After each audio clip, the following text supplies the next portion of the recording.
Good morning. I'm Dr. E. Kavita, working as Assistant Professor in the Department of Chemical Engineering, SRM Institute of Science and Technology.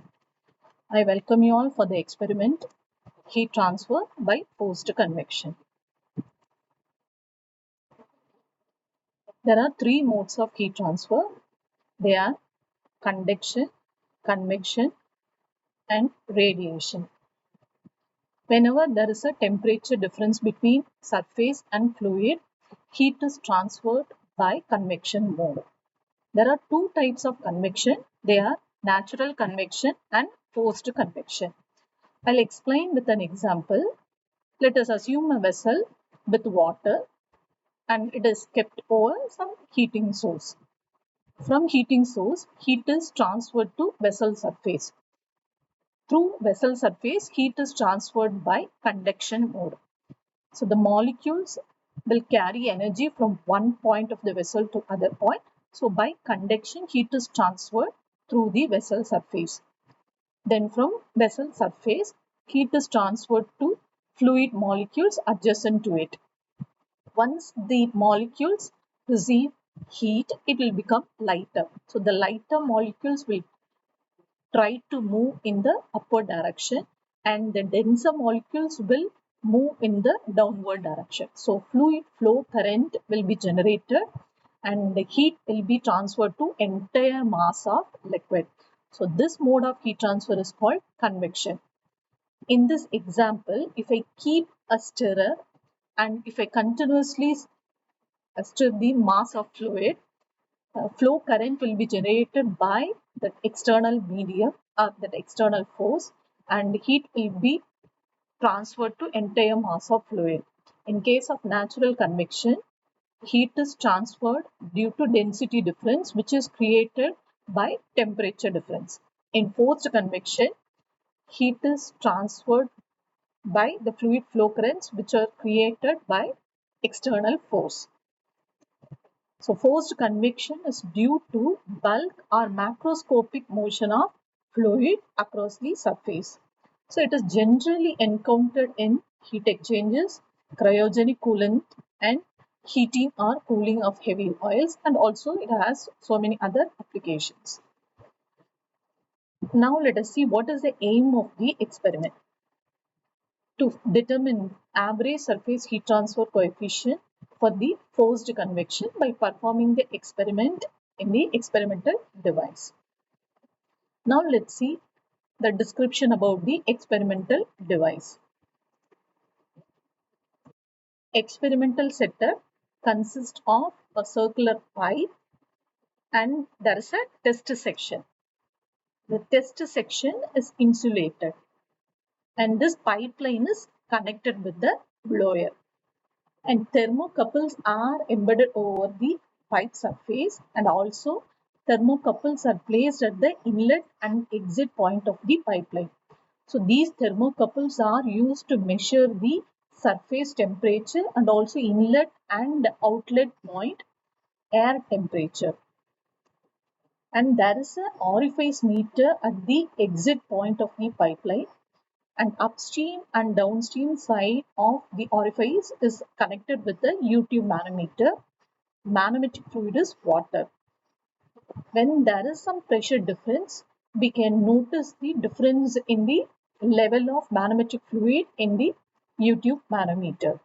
From the pressure difference, we can able to calculate the mass flow rate of fluid which is flowing through the pipeline.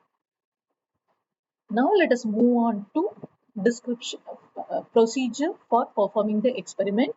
How to do the experiment. First, you need to switch on the main. Then you have to adjust the heat input to heater by adjusting the thermostat knob clockwise direction. Then we have to adjust the flow rate of air by gate valve which is provided at the pipeline to adjust the flow rate of air. The important observation part in this experiment is measuring the temperature across the pipe surface and also inlet and exit temperature of air. The next observation is manometer reading. As I mentioned earlier, there is a orifice placed at the downstream level of the pipeline, and that orifice is connected with U-tube manometer. Once there is a flow of air through the orifice plate, the pressure difference will be measured with the help of manometer. So you'll get some level difference of manometric fluid, and that level difference of manometric fluid to be noted down. So left limb and right limb of manometric fluid to be noted down. What is actually happening in the experiment? When the air is flowing through the test section, the test section is connected with the heater. So from the heater, the test section, the pipeline that receives the heat. Once it becomes hot, from the hot pipe surface, heat is transferred to air which is flowing through it. And this mode of heat transfer is forced convection. With the help of blower, air is circulated to the pipeline, and by external force, fluid flow current is generated and heat is transferred to entire mass of air. So this mode of heat transfer is forced convection. Next, let us see how to tabulate the results, that is observation part. So first you need to note down power input. There is a voltmeter and ammeter provided in the experimental setup. So V refers voltmeter reading and A refers ammeter reading. So note down the values of voltmeter and ammeter reading.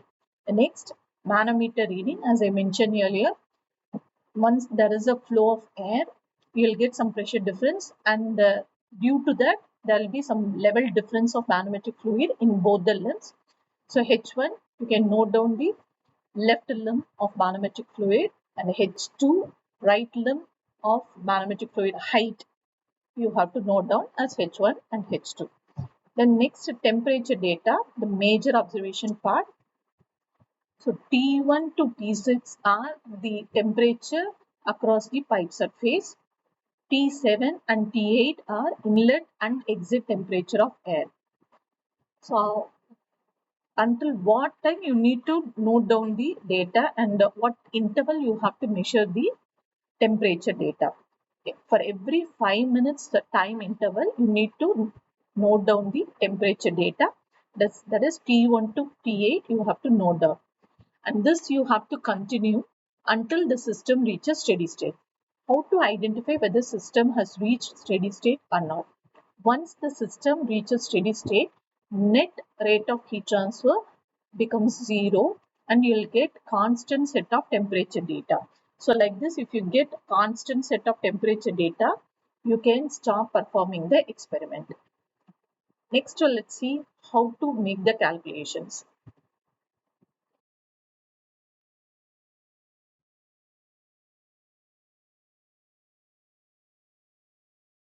There are two major calculations. One is heat transfer coefficient experimental value. Another one, heat transfer coefficient empirical value. So first let us see how to make the calculations for finding heat transfer coefficient experimental value. So Ts refers average surface temperature. So by taking the average between T1 and T6, you will get the value for Ts, which is average surface temperature. Next, bulk mean temperature of air. By taking the average between inlet and outlet temperature of air, you will get the bulk mean temperature. And all these data you have to take at the steady state condition. So in the table, the last value what you have got, that is the steady state value. Using those steady state value, you have to calculate average surface temperature and bulk mean temperature of air. The next step of calculation, rate of heat transfer. As I mentioned earlier, from hot surface of pipe, heat is transferred to air which is flowing through it. So heat loss from hot surface, that is equal to heat gained by air which is flowing through the pipe surface. So the heat gained by pipe surface is sensible form of heat, so which can be calculated by MCP delta T. So Q refers rate of heat transfer, which can be calculated from MCP delta T, where M is mass flow rate of air, Cp is heat capacity of air, delta T is the temperature difference. between inlet and outlet, whichever is the higher. So in this case, air receives the heat, so obviously outlet temperature of air will be higher than inlet temperature. So the difference between outlet and inlet temperature of air will give you delta T. So mass flow rate, how to calculate mass flow rate of air? So using the formula density of air and volumetric flow rate. From the product of density of air and volumetric flow rate, you will get mass flow rate. So how to calculate volumetric flow rate? So volumetric flow rate of air you can calculate using this formula. So in this case, CD refers coefficient of discharge of orifice. The value can be taken as 0.68. And A1 refers cross-sectional area of test section. And A2 is the cross-sectional area of orifice. So A1 can be calculated using the formula pi d square by 4, where d is the diameter of the test section. A2 can be calculated with the help of pi d square by 4 formula. In this, d refers diameter of orifice. So the specification data you can get it from this table: length of the test section, diameter of the test section, and also diameter of orifice. The next, H refers air head, which can be calculated with the help of formula rho m hm by rho a, where rho m refers density of manometric fluid. So in this experiment, water is the manometric fluid, so rho m is the density of water. hm is the manometric level difference in the U-tube manometer. So already you have noted down left limb and right limb height of manometric fluid. So the difference between the right and left limb will give you hm. And rho A is density of air at bulk mean temperature. So experimental value of heat transfer coefficient. From Newton's law of cooling, rate of heat transfer can be written as HA delta T, where H is heat transfer coefficient, A heat transfer area, delta T is the temperature difference between surface and fluid. By rearranging the expression, we get the formula for heat transfer coefficient as Q by A LMTD. Q rate of heat transfer, A heat transfer area, LMTD is logarithmic mean temperature difference. So that can be calculated using this formula. So Ts is average surface temperature, TO outlet temperature of air, Ti is the inlet temperature of air. Then Q, already as I mentioned, Q can be written in the form of mCp delta T. So this is already found value that can be substituted here. Then A heat transfer area that can be calculated using the formula pi dl, where d is diameter of test section and L is the length of the test section. From specifications, you can get the data of diameter and length. By substituting all these values, you will get experimental value of heat transfer coefficient. The next major calculation is empirical value of heat transfer coefficient. So this can be calculated with the help of Nusselt equation. So from this Nusselt expression, you can calculate the value of Nusselt, and from there we can find out heat transfer coefficient. So step by step we'll see how to make the calculation. So for the calculation of Nusselt, you need Reynolds number and Prandtl number value. One by one, let's see how to do the calculations. Reynolds number is given by the expression d rho u by mu. So where d is the pipe diameter and in test section diameter, rho is density of air, u is velocity of air, mu is viscosity of air. So d diameter, which can be obtained from the specifications.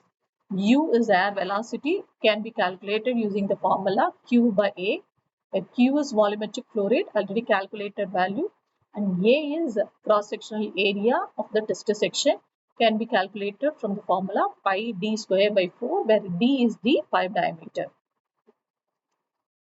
Then other property data, density, viscosity can be obtained from data book at bulk mean temperature. So using the bulk mean temperature from the data book, first note down these property data: density, absolute viscosity, Prandtl number, specific heat capacity, and thermal conductivity of air. So the density and absolute viscosity data you can substitute here for finding Reynolds number. Once Reynolds number is known, substitute the values of Reynolds and Prandtl and calculate Nusselt number. Then from Nusselt number, we can move on to the calculation of heat transfer coefficient. Heat transfer coefficient can be calculated from Nusselt number. The Nusselt expression is Nusselt is equal to Hd by K, where H is heat transfer coefficient, D is the diameter of the pipe, and K is the thermal conductivity of the fluid. By rearranging the expression, we get the form of equation for heat transfer coefficient as Nusselt into thermal conductivity of fluid by diameter of the pipe. So Nusselt value you can substitute here, thermal conductivity from the property data you can substitute, and D from the specification you can substitute, and by substituting all these data you will get empirical value of heat transfer coefficient. Then tabulate the results, experimentally found value of heat transfer coefficient and empirically found value of heat transfer coefficient. Thank you all for listening. Thank you.